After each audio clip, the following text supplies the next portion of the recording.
Alô, amigos, começa mais uma edição do programa Viver com Saúde pela UniTV, o canal universitário de Porto Alegre. É o nosso encontro de todas as semanas, nos horários habituais do programa, para tratar de assuntos importantes, para que os nossos convidados informem e orientem, então, os nossos telespectadores. Hoje nós vamos tratar de um tema que eu reputo importantíssimo, a automedicação. É uma prática muito utilizada não apenas no Brasil, mas também em muitos outros países, mas que pode ser responsável pelo surgimento ou pelo agravamento de inúmeros problemas de saúde. Aqui no Brasil, embora se tenha uma regulamentação da Anvisa, que é a Agência Nacional de Vigilância Sanitária, sobre a liberação, a venda e a propaganda de medicamentos que podem ser adquiridos sem prescrição médica, o que se nota é que não há uma cultura da utilização desses medicamentos.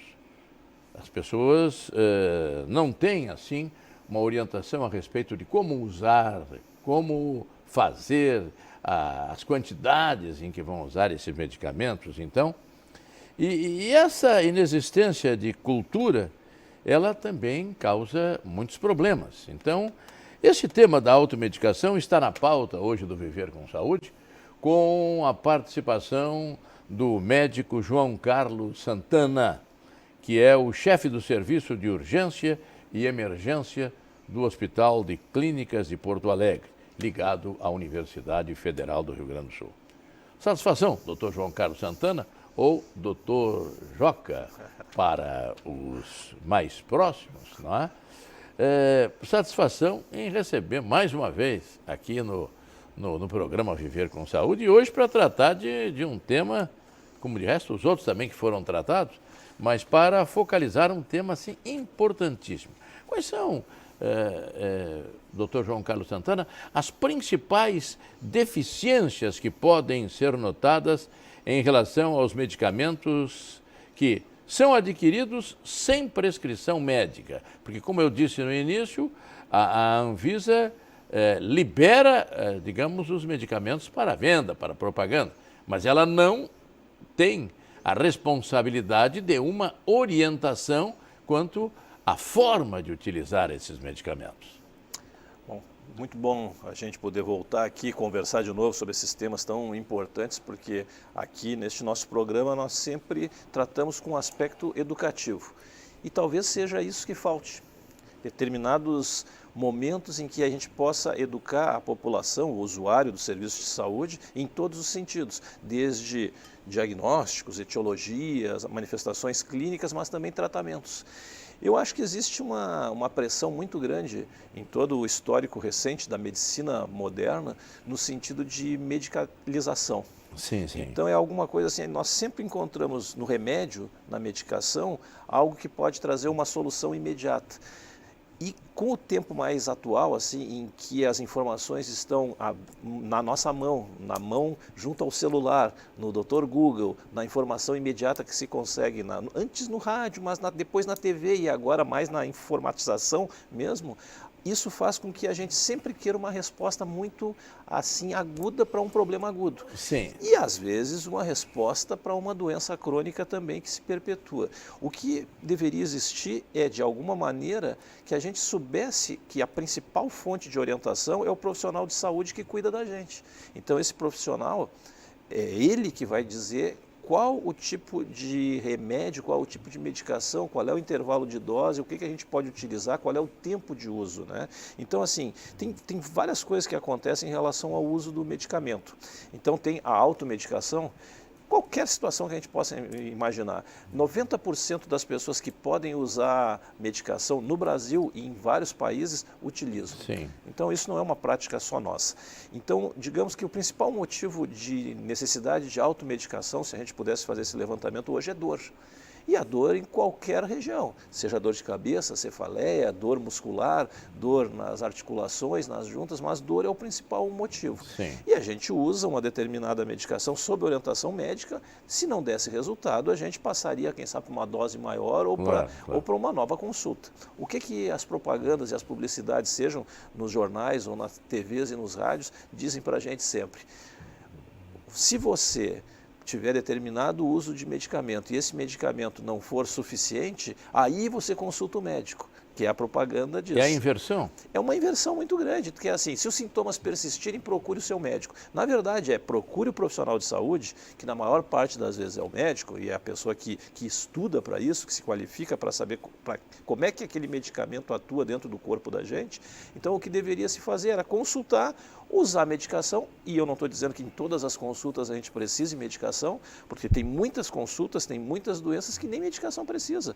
Um dos males do nosso tempo é a hipertensão, que nós conversávamos um pouco antes do programa. A hipertensão, num primeiro momento, ela não precisa medicação, ela precisa de determinados controles, como o controle do sal, por exemplo. Se a gente consegue fazer uma restrição de sal na dieta, a gente não tem hipertensão. Ou, naqueles casos que tem hipertensão, mesmo com controle da dieta, com controle de outros fatores da vida da gente, talvez precise de medicação, mas em pequena quantidade, em pequenas dosagens.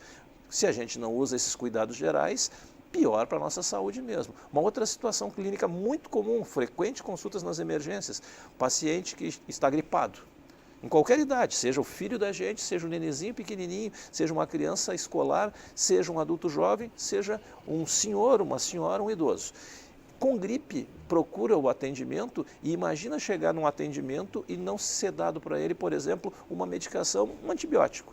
Sim. Então a gente tem a cultura de utilizar sempre remédios, medicamentos, a própria palavra remediar já vem disso. Então usar o termo remédio é como se aquilo fosse resolver parcial ou totalmente o problema da gente, né? Então existe uma cultura de que os medicamentos fazem verdadeiras magias, poções mágicas de que fazem alterações importantes.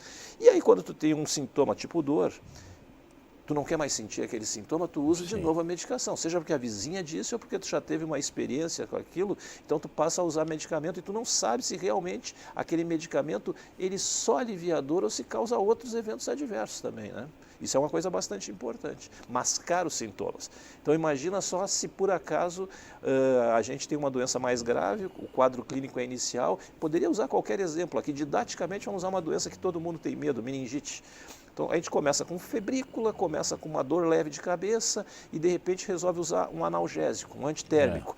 Mascar os sintomas leva mais tempo para procurar Melhora o recurso. momentaneamente? Melhora muito momentaneamente, mas pode atrasar aquele momento em que a gente tem que fazer o diagnóstico e atrasa o momento também de começar com o medicamento. Nos casos graves, nos casos que precisa medicamento, a gente tem que utilizar, não tem nenhuma dúvida disso. Bem, tem uma situação, por exemplo, que eu já escutei debates de especialistas e tudo, debate-se se um certo nível de automedicação seria desejável para contribuir no sentido de reduzir a utilização desnecessária dos serviços de saúde. É uma discussão interessante, mas é desaconselhável. É desaconselhável. A ideia que a gente tem que impor... Que é perigosa, né? É muito perigosa. A ideia que tem que se impor é a educação para a saúde, é a orientação adequada. E esse é o perigo da gente usar a internet, por exemplo, porque tu não sabe que site confiável que tu está pesquisando realmente. Então a gente precisa ter certeza que a informação ela é adequada. Procurar um profissional de saúde, ver que eu digo profissional de saúde porque o dentista, o veterinário, o médico são personalidades que podem prescrever.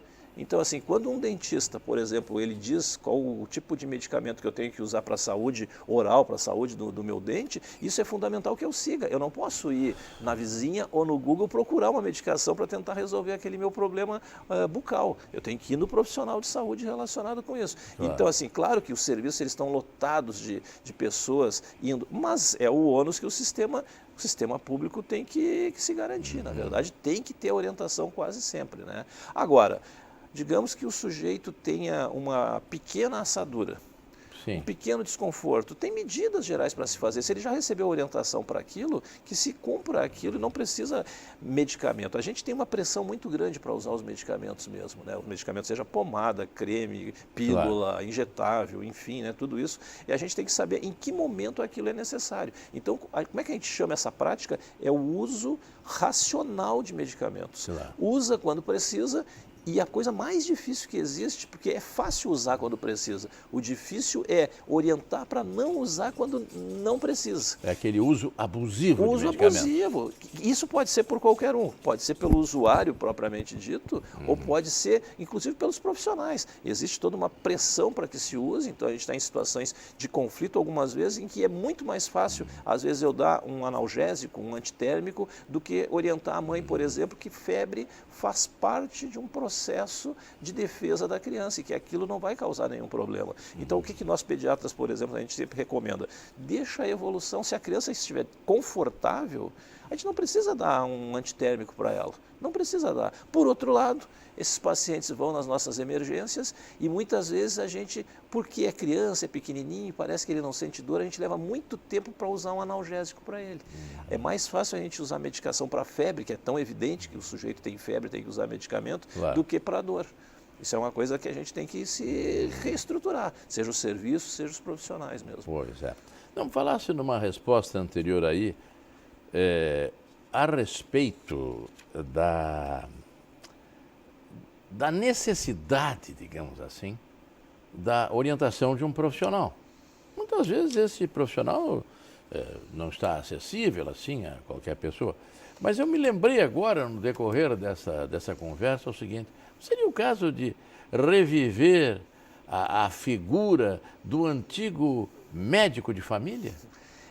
Ele, na verdade, eu não sei se a gente pode chamar de antigo, moderno ou futuro, porque o profissional que trabalha em... Mas hoje não se fala mais quase nisso, né? Não, mas tem uma prática bem forte em alguns locais aqui. O Hospital Conceição, por exemplo, é forte em prática de medicina de família, né?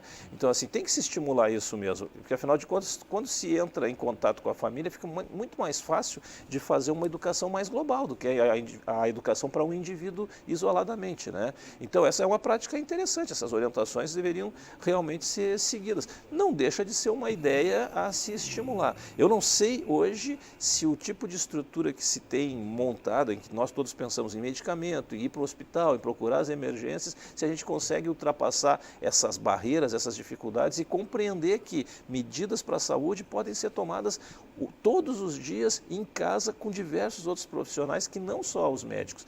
Saber a prática esportiva, a prática física, manter hábitos como não fumar, manter hábitos como tirar o sal da dieta, enfim, isso são coisas muito... E não usar medicamentos abusivamente, são coisas importantes que os profissionais têm que reforçar sempre, né? Bom, não há como negar, se eu digo para o telespectador, que o abuso indiscriminado de medicamentos, ele vem sendo estimulado tanto pela mídia, como pela orientação de amigos e familiares, enfim, e até de um farmacêutico, quem sabe um farmacêutico amigo.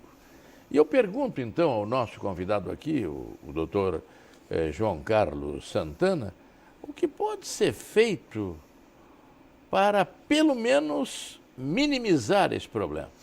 Eu acho que um detalhe aqui nessa sua colocação, que é sempre muito pertinente, é que o farmacêutico nem sempre é o sujeito que dá as orientações na farmácia, porque ele, o farmacêutico, daria a orientação adequada, mas às vezes é um funcionário, um funcionário da farmácia que tem o seu preparo e que quer ser amigo, tem a vontade de ajudar o cliente, não tem uma maldade de passar um medicamento, é mais na vontade de ajudar mesmo e às vezes usa um medicamento que tem X efeitos positivos, mas tem YZ efeitos negativos também. Então, assim, eu diria que a grande jogada, a grande compreensão que deve mudar a cultura da gente é procurar profissionais de saúde, profissionais que possam dar as qualificadas orientações sobre o processo de saúde e doença, sobre o processo de diminuição dos sintomas, sobre o processo de cura, propriamente dito, e sobre aquelas medicações, quais são os efeitos. Não existe nenhum medicamento que não tenha efeito adverso. Tem medicações que foram banidas, por exemplo, dos Estados Unidos, medicações de uso corriqueiro, medicações que se usavam em pós-operatório. Se descobriu que são medicações que lá pelas tantas a gente tem um óbito relacionado por ano por causa do uso dessa medicação. Bastou ter um óbito por ano, desde 1963, foi isso que aconteceu, e os americanos tiraram medicações simples do mercado. Então, assim, isso é bastante comum. Claro que existe uma regulamentação, mas é no contato interpessoal, profissional e paciente, que a gente consegue passar essas coisas. Tem que ter essa confiança, tem que ter esse trato no dia a dia, na consulta, né? Então, o telespectador está verificando aqui que não é simples, né, Não tratar é simples. o assunto de automedicação pelas diversas implicações que tem. Não é uma coisa simples, direta, tem várias facetas que precisam ser tratadas aqui. Bem, meu caro amigo João Carlos Santana, vamos fazer um breve intervalo aqui no nosso programa, como sempre fazemos aqui no Viver com Saúde. E depois, no segundo segmento, tem outros aspectos interessantíssimos também a focalizar com relação ao tema de hoje, a automedicação. Nós voltamos dentro de instantes aqui na UniTV.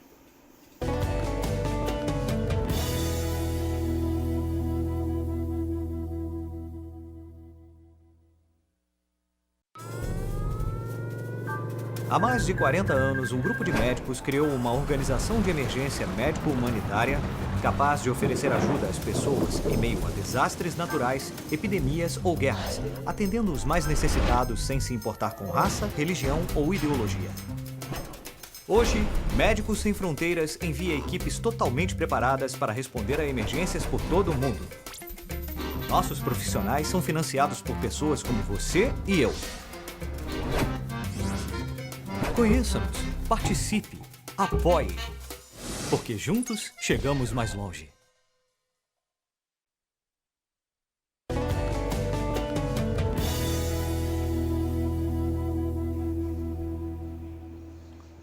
Programa Viver com Saúde pela UniTV, o canal universitário de Porto Alegre, hoje tratando de automedicação. Participação no programa como convidado, o chefe do Serviço de Urgência e Emergência do Hospital de Clínicas, ligado à Universidade Federal do Rio Grande do Sul, o Dr. João Carlos Santana. Quando se fala em automedicação, eu acho que um aspecto importante de ser focalizado para que o nosso convidado possa dar as suas informações e os seus esclarecimentos aos telespectadores, esse aspecto diz respeito ao uso recreativo de medicamentos pela juventude. É um assunto bastante complicado para nós que trabalhamos em emergência. Existem diversos medicamentos, e o álcool até pode ser considerado de alguma maneira um tipo de fármaco, né?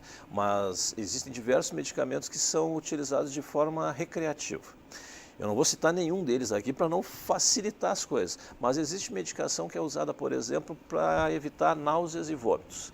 Então, assim, o que o sujeito faz? Vai sair para a sua festa, usa essa medicação e é uma medicação que faz com que ele não tenha as náuseas mesmo bebendo em grande quantidade. Vai continuar tendo os efeitos do álcool, ele não vai ter aquele desastroso evento de vomitar em tudo que é canto, enfim, né? Aquela coisa desagradável. Então ele se prepara para beber mais e bebe mais. E faz todas as coisas de intoxicação alcoólica que faria e que talvez não fizesse se não tivesse usado essa medicação para prevenir que ele tivesse náusea e vômito. Também ainda de uso recreacional, tem algumas medicações que precisam prescrição, mas que não precisa prescrição médica. Pode ser utilizada por prescrição de outros profissionais, que são sedativos importantes para se usar em animais, por exemplo, e que têm alguns efeitos adversos, como enxergar umas coisas na parede, umas mosquinhas, então dá um barato. E aí o jovem, ele usa junto com álcool, junto com cerveja, junto com outras bebidas, para dar um somatório nesses efeitos. Então, assim, esse uso recreativo, porque tanto uma medicação quanto a outra, elas têm um tempo, que a gente chama de meia-vida, um tempo em que ela fica atuando, que não é superior a 2, 3 horas. Então, assim, tem aquela alucinação durante alguns minutos e depois cede. E isso é uma medicação com relativa facilidade de se conseguir. E a gente pega esses pacientes intoxicados nos nossos hospitais. Então, isso é um problema importante mesmo. Eu não quero dizer que essas medicações, quando são prescritas com orientação e no momento adequado, elas não devem ser utilizadas. Elas têm que ser utilizadas mesmo correndo o risco de ter eventos adversos. Agora, o uso recreativo, numa mistura que se faz com álcool, com outros medicamentos... E por conta própria? Não, total contra própria, porque ninguém vai fazer prescrição para que algum adolescente use isso numa festa. Claro. Isso é totalmente... Não existe profissional que vai fazer isso. Alguém é ludibriado nessa história, né? E deve ter um tráfico de receitas, enfim, né, quanto a isso. Bem, e a questão do uso por esportistas? Ah, né? sim. Esse é um assunto que eu reputo assim da maior importância, porque a gente sabe que atletas, ou então mesmo essas pessoas que não são atletas, mas que gostam de fazer exercícios, praticar esportes, embora sem uma orientação médica, fazem uso de determinados medicamentos para conseguir resultados melhores, não é? Para conseguir performances espetaculares, né? Então, para emagrecimento, para diminuição da água corporal, né? Então, assim, o que a gente vê quanto ao esportista? Primeiro é que o esporte tem que ser estimulado. Tem que se fazer esporte, tem que se fazer atividade física, então não existe nada dizendo que não se deva praticar o esporte. O esportista, o atleta de ponta, ele sempre paga um preço importante. Ele sempre vai sentir dor, ele sempre vai ter algum tipo de lesão que o acompanha durante toda a sua vida profissional como atleta. A gente ouve falar assim de atletas em competições que tem algum problema de joelho, tornozelo e acaba injetando corticoide, acaba injetando alguma outra medicação para aliviar a sua dor. E isso em qualquer entrevista com um jogador de futebol, por exemplo, ele manifesta isso com uma clareza, porque é uma medicação que alivia a dor e faz ele ter a sua atividade. Mas todas essas medicações, em algum momento, elas causam algum tipo de evento adverso. E aqui a gente está falando de atleta de ponta que tem uma orientação de ponta também. Tem todo um profissional em cima dele dando as orientações e que sabe quando é que essa medicação está indicada ou não. Só que nós leigamente escutamos aquela entrevista, nós leigamente ouvimos falar que aquele atleta maravilhoso que tem um carro importado, enfim, que ele usa, então eu vou usar também. E aí quando tem uma dorzinha no joelho, tu usa. E aquele atleta intermediário, que é o sujeito que faz a sua corrida, que anda de bicicleta por um longo período, começa a ter dor no joelho e ele começa a usar um anti-inflamatório, que além de ter um monte de efeito adverso, tipo gastrite, além de ter um monte de efeito adverso como erosão, tem alguns efeitos que quase ninguém fala, que são problemas renais, baseados que acontecem a partir do uso desse medicamento. E o que a gente usa? Para correr um pouco mais, para jogar um pouco mais, tu usa medicação antes da prática esportiva, que é justamente quando o teu metabolismo aumenta, que é quando o rim funciona um pouco mais, esse medicamento passa mais pelo rim e mais facilmente ele dá insuficiência renal, ele dá algum dano renal. E a gente nunca ouve falar sobre isso, porque não vai existir um profissional que vai te orientar, usa um remedinho antes de fazer uma partida de futebol ou uma corrida. Então, se não tem essa orientação, o sujeito vai usar que é para diminuir aqueles sintomas. E isso é muito grave. Lá pelas tantas, tu pode desenvolver insuficiência renal, tem alguns problemas com plaquetas, tem alguns problemas relacionados à coagulação, alguns problemas relacionados até a acidentes vasculares cerebrais, até morte súbita. Então, existem alguns medicamentos que podem trazer alguns eventos agudos. A gente nem relaciona, às vezes, com o uso de medicação. É um sujeito que já tem uma certa idade, cometeu algum tipo de excesso, usou medicamento e acaba tendo algum problema, né? Eu acho que a gente sempre tem que ter a orientação de profissional. Sempre, sempre. Uma outra coisa, uma prática que se consolida, parece, a cada momento, é consultar, entre aspas, o Dr. Google. É importante. O que a gente está conversando neste momento é credibilidade. na informação. Isso Sim. eu sei que o senhor, que é um catedrático em comunicação, sempre discutiu isso. Antes do Google, o senhor já discutia isso, porque as informações que o profissional de imprensa passa tem que ter alguma credibilidade. Ele não precisa revelar a fonte, mas ele tem que ter créditos. A informação que ele passa tem que ser bem aceita. O Google, ele dispensa isso. Não é o Google em si, é o que a gente faz com a informação do Google. Porque assim, eu mesmo quando estava conversando há pouco com o senhor, fui ler sobre automedicação, alguma coisa, uns textos ótimos, que lá pelas tantas, da metade para o fim do texto, eu vejo que é propaganda de um determinado produto que não tem efeito nenhum. Mas tudo que está escrito antes daquilo é ótimo. Agora imagina um leigo quando ele tem acesso a essas informações. Ele clica 2, 3 coisas, estou com dor nas costas. Clica lá, dor nas costas. Não clica lombalgia, ele clica dor nas costas e aparece uma série de produtos, uma série de orientações para fazer. E ele vai acreditar, especialmente se a dor é importante. Se ele está sem facilidade de consultar com um profissional de saúde, se ele não conseguiu marcar consulta, se ele não teve acesso ao posto, se ele está com dor, ele vai seguir aquilo que está dito no Google. Porque a gente não sabe qual é o site que é confiável ou não. E um site confiável seria aquele que vem as referências, está escrito de onde foi tirada aquela informação, qual é o órgão, se é um órgão de uma agência importante ou não. Se é uma opinião, uma experiência de vida, ela não serve. É igual a experiência da comadre. A experiência da comadre não serve para outra, né? Não pode servir. E naquela hora de buscar rapidamente uma solução para o problema, a pessoa até quase que num certo, digamos assim, desespero, não é? Ela recorrendo ao Google, ela tem ali informações, esclarecimentos que não digamos, se adequam ao seu caso, né? Sim.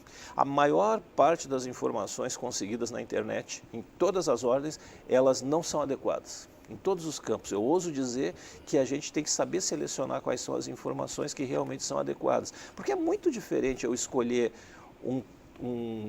por um aplicativo, qual é o táxi, qual é o aplicativo que eu vou utilizar. É muito fácil eu escolher pela internet qual é o restaurante que eu vou utilizar, porque eu tenho a comprovação. Mas um medicamento é muito complicado, porque ele causa eventos adversos que, como esse produto de informação, ele não traz todos os detalhes, ele não vai te trazer informação sobre os males, ele só vai te trazer informações sobre os benefícios que ele acha que tem, né?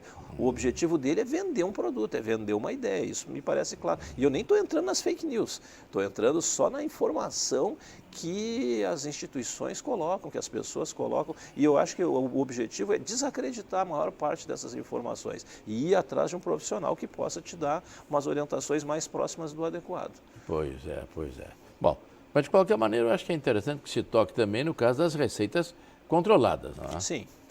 As receitas controladas, isso a gente não tem nenhuma dúvida, né? Então, assim, sempre que houver alguma facilitação, o mercado negro das receitas, a gente tem que denunciar. Então, assim, tem que realmente ir atrás. E isso existe de alguma maneira, deve ser denunciado. Mas, em geral, o que se faz, esse controle através das receitas, é um controle muito forte e absoluto e que deu muito resultado. Realmente, as medicações de uso mais controlado, elas hoje seguem um padrão muito interessante. Já não tem mais o abuso com o uso desses medicamentos como tinha há cerca de uma década atrás. Muito bem vigiado mesmo. Isso sim a gente teve progresso. Bem, da nossa entrevista, um ponto me chama bem a atenção. Eu acho que deve ser realmente repisado aqui. Foi tratado no primeiro segmento e diz respeito a mascarar sintomas. Eu não sei, eu acho que isso aí protela as soluções adequadas, não é? E mascarar sintomas é algo muito grave, porque num primeiro momento as pessoas podem experimentar uma melhora em relação ao problema que tem, mas depois isso se agrava muito mais, porque foi retardado o uso daquele medicamento indicado para aquele caso. Não, é isso aí. O senhor tem 100% de razão mais uma vez. Na verdade, eu faria com o telespectador um joguinho aqui, um desafio. O desafio é assim, ó, pensa num sintoma, pensa numa doença, pensa num sintoma qualquer, dor de barriga, dor abdominal, uma dor que persiste. Se eu utilizar um analgésico, que como efeito adverso, inclusive, pode dar úlcera e gastrite, vai passar a minha dor momentaneamente. E eu vou estar atrasando o diagnóstico e o tratamento daquilo. Pode ser que não seja uma doença mais complicada, atrasar 1, 2 meses, isso não vai ser assim uma coisa importantíssima. Mas no caso de uma doença aguda, isso pode ser significativo.